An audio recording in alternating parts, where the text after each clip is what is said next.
Hi, we are on the fourth episode of the Money series. My name is Kangaden Njoroge. It's powered by Okolea International.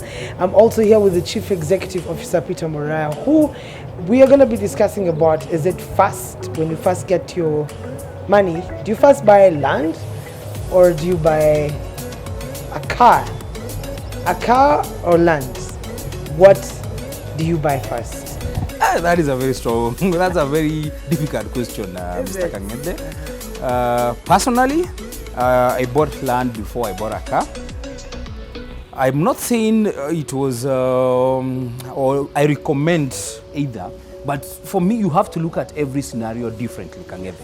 I bought land because it was a very good proposition. It was cheaper than what it should be. It was in a good place, and I knew the appreciation rate in that area for 2 or 3 years. I can sell and buy a very nice car and still have a bit money left. On the other side, assuming the land was in the middle of nowhere. Actually, yeah, that's where I want to go, because I've seen a lot of land companies telling you, buy this kaploti. It's in the middle of nowhere. How do you even sell that land when it comes to be sold? How do you know the appreciation details? We have to look at each scenario differently. There are some cases where I advocate for somebody to buy a car first.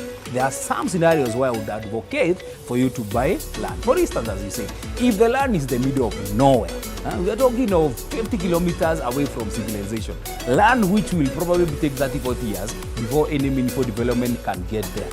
The first thing that you need to realize is that land, number one, is already overvalued. You find a scenario whereby a company is going to the middle of nowhere, buying land at 300,000 per acre, 300,000, subdividing that land to 7 portions, and selling 1/8 of that land at 400,000 per 1/8. Come on, Kangede. And then they come up with reports saying, we're expecting this side of land to grow. Even 30 years, it will be doubtable if you'll ever recover your investment, leave alone make money. You know, I'm not saying people should not buy land there. I'm just saying, what is the price point to which it should be prudent for you to buy land in a place like that? For instance, if somebody sold you that land at 30,000, 30,000 or 40,000, go ahead and buy. It may take longer, but still you'll get a bit of value for your money. But at 400,000, land which should be worth 30,000 now, it means actually even 30 years when the land appreciates, it will still not make you a profit. So in that scenario, I would rather take my 400,000, 500,000, go and buy a nice small vehicle, which will allow me to work conveniently, even as an entrepreneur, allow me to go and serve as many customers as possible, allow me 3-4 years down the line to be able to afford better properties nearer areas of higher appreciation or higher productivity. So you see, in such a case, buying a car is more important than buying land in the middle of nowhere. When do you know when it is important to buy a car? When is it important for you to buy a car? The first thing you need to ask yourself is, do you have the disposable income? A, fuel your car every day. B, service your car whenever service is due. C, be able to repair your vehicle whenever it needs to be. Don't forget, even with insurance, with excess payment you have to make when your car gets damaged, you still have to charge close to 30,000 minimum when your car requires to be fixed by insurance. So you need to ask yourself, should my car stall somewhere? Do I have the disposable income to fix it every single time?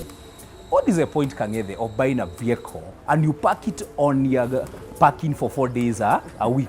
You only use your vehicle on Friday simply because you cannot afford the fuel. If you cannot afford to fuel your car Monday to Sunday, you have no business buying that car.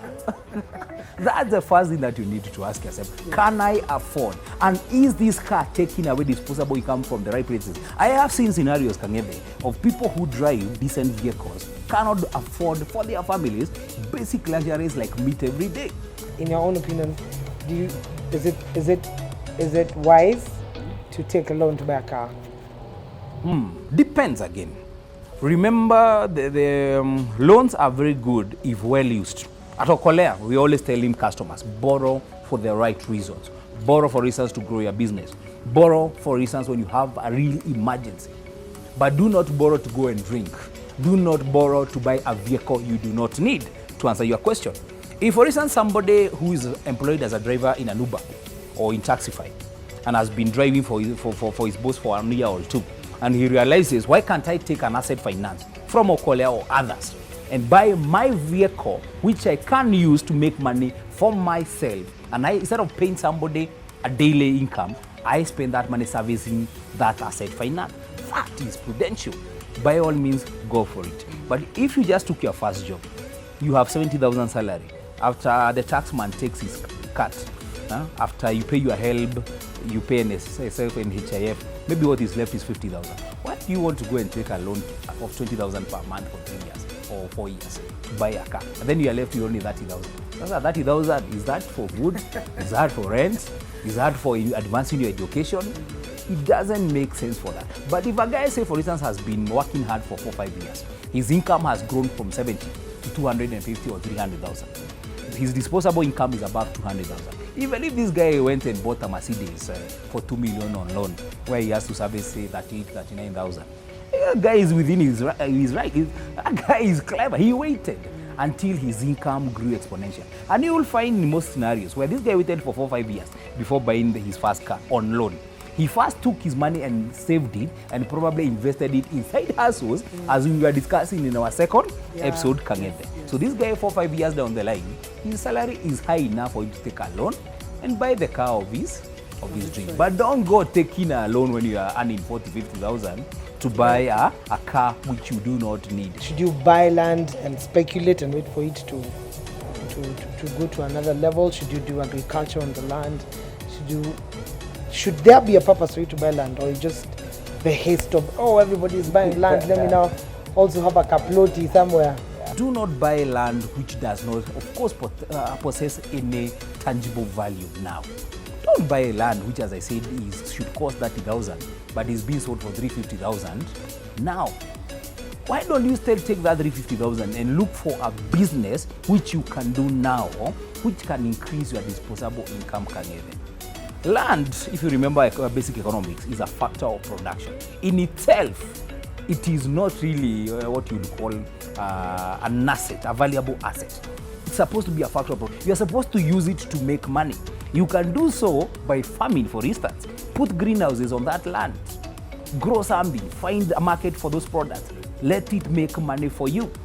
You can build apartments, for instance, on land, and again, it brings disposable income to you.